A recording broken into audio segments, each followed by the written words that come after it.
Hey les bambing, j'espère que vous allez bien, en tout cas moi ça va nickel.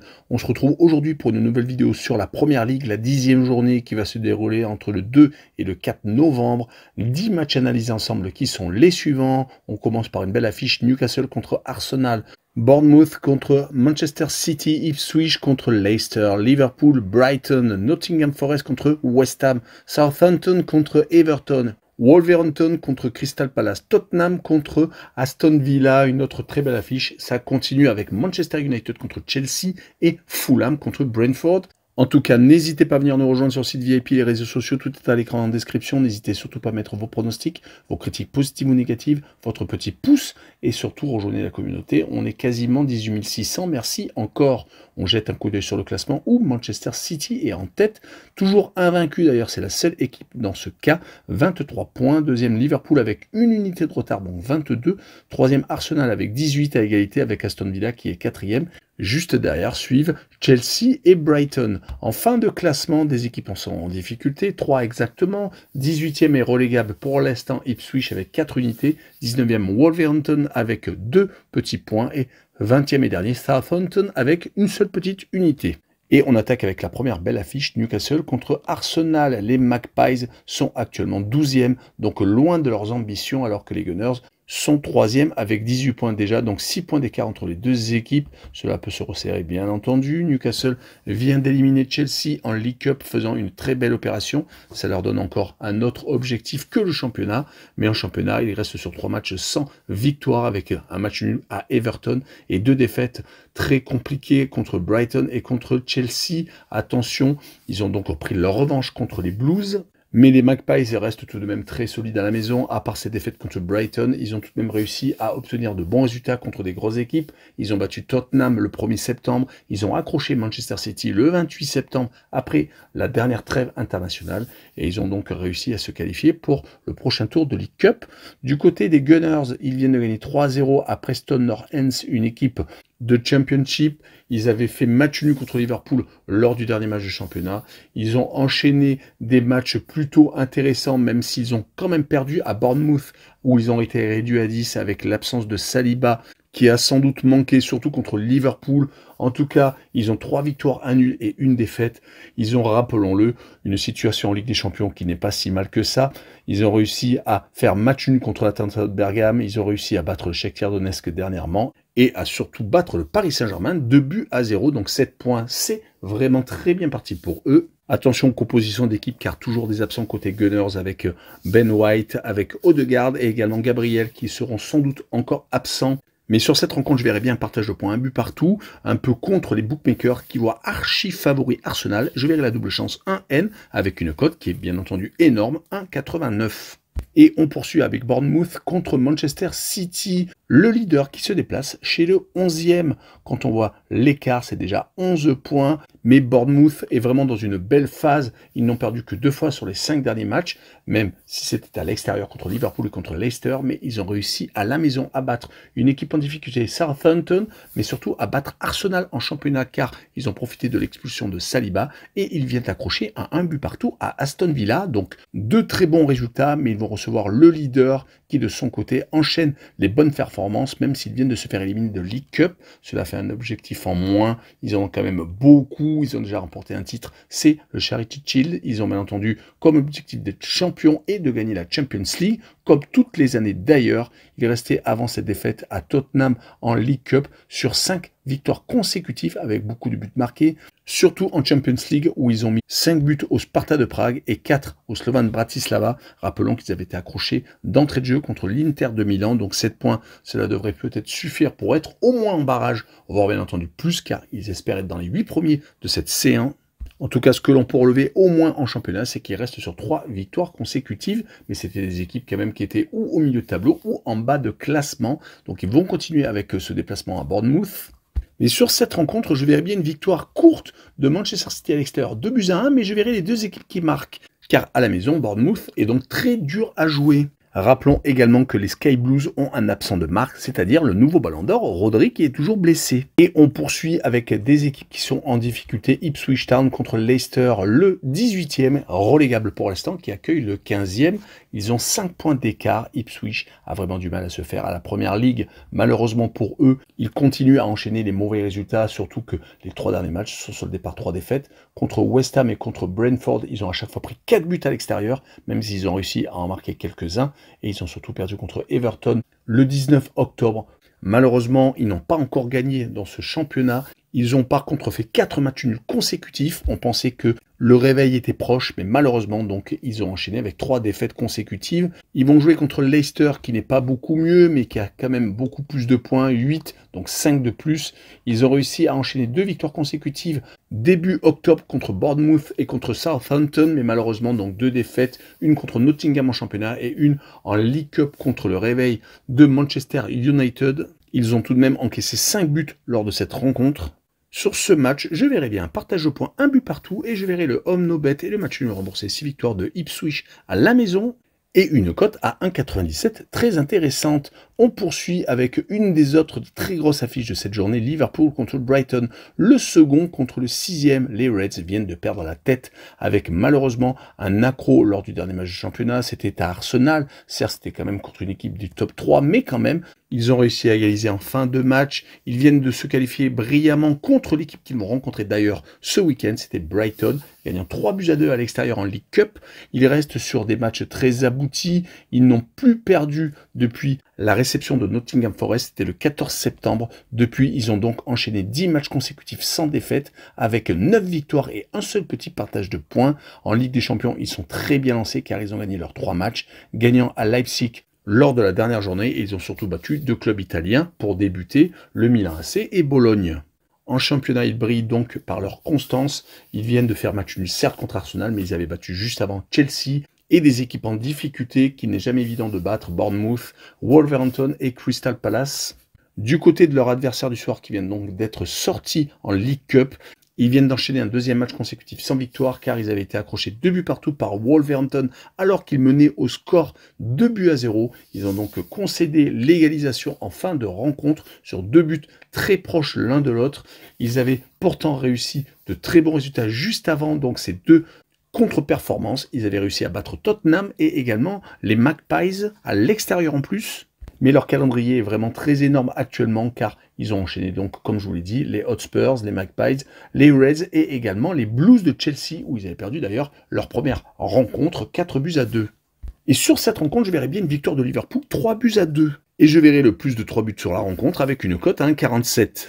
Et on poursuit avec Nottingham Forest qui accueille West Ham le 7e contre le 13e. 5 points d'écart déjà entre les deux formations. On s'attendait plutôt à voir West Ham devant Nottingham Forest, mais West Ham déçoit quand même depuis quelques saisons. West Ham a certes gagné une Coupe d'Europe, c'est-à-dire l'Europa League Conférence, mais West Ham ces derniers temps, c'est plutôt décevant, même si depuis 2 rencontres à la maison, ils se sont ressaisis. Les Hammers viennent de battre Ipswich 4-1, mais c'est une équipe qui est relégable. Et ils viennent également de battre Manchester United. Mais les Red Devils étaient malades. On va y revenir d'ailleurs. Entre-temps, entre ces 2 victoires, ils ont été étriés à Tottenham, perdant 4-1.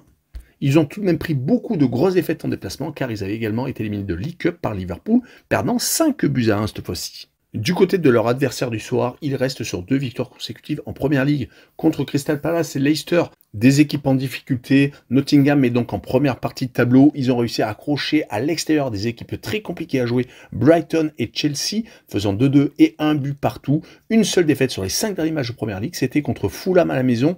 Mais Nottingham a donc des certitudes. Et sur ce match-là, contre West Ham, surtout à la maison, je les vois s'imposer 1-0. Et je verrai le moins de 3 buts sur la rencontre avec une cote à 1,50. Et on poursuit avec 2 équipes en difficulté, Southampton qui est 20e et dernier contre Everton qui est 16e.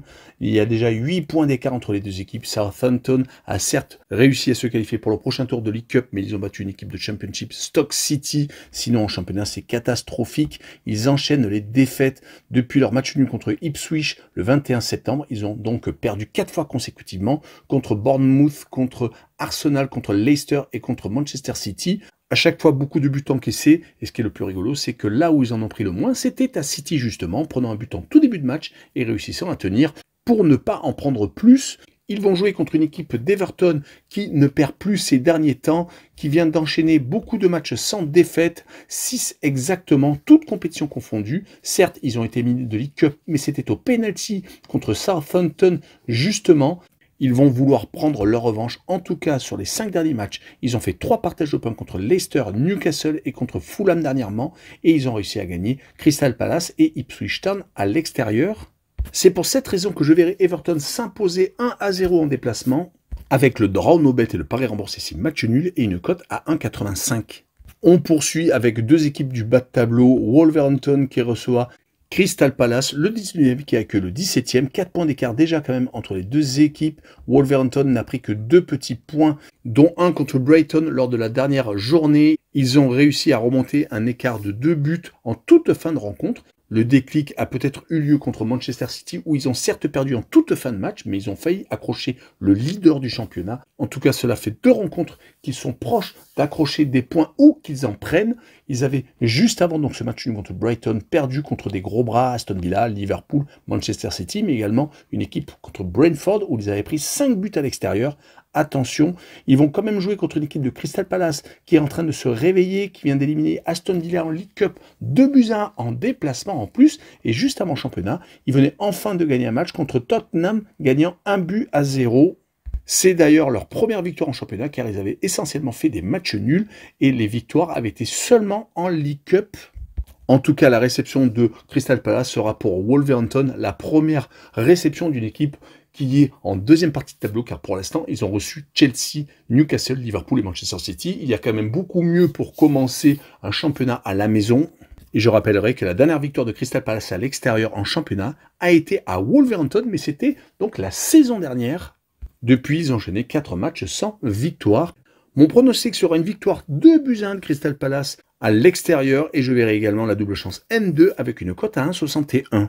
Et on poursuit avec un gros choc, Tottenham contre Aston Villa. Je dis gros choc car Tottenham est une équipe quand même qui joue très bien ces derniers temps. Ils viennent de battre Manchester City en League Cup. Ils sont actuellement 8e au championnat avec 5 points de retard sur Aston Villa qui est encore dans les 4 premiers, qui est, rappelons, le leader de la C1 avec 3 matchs, 3 victoires obtenues contre Bologne, contre le Young Boys de Berne et également contre le Bayern de Munich. Et à chaque fois, ils n'ont pas pris de but, donc 3 clean sheets, c'est assez hallucinant. Ils viennent certes de se faire éliminer par Crystal Palace, mais peut-être qu'ils ne pourront pas courir plusieurs lièvres à la fois, donc ce n'est pas plus mal d'avoir laissé cette League Cup.